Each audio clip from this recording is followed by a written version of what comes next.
$12 expected move coming in here in Mastercard by this Friday. We're going to see what happens in here. Ivy rank sitting at 25, $3 to the upside this past Friday. We're sitting at 580. Now, where does that kind of put us here on this weekly chart? We can see we bounced right off this lower trend line in here. Now we're back up into our high supply zone in here. So between this 570 and this 595, this is the area that we seem to always kind of pull back and get back out of. It might take us a while. You can see right here, this 595.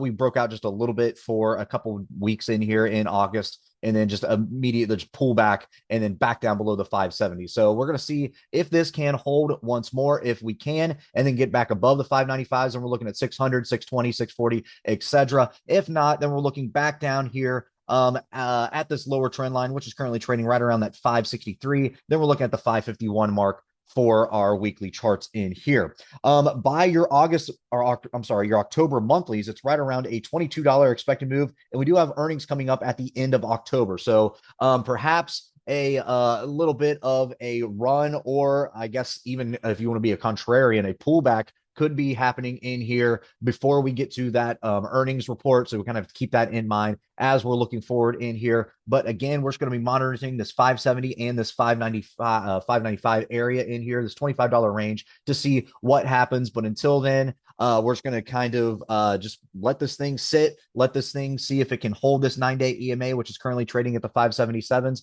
and then kind of be reactionary in here overall in Mastercard. So again, 9-day EMA is what we're looking for, a hold. Anything below there, 570. Then we're looking down here at the 563s. To the upside, we're going to be looking at that 595. Then we're looking at 600 and then that 620 range.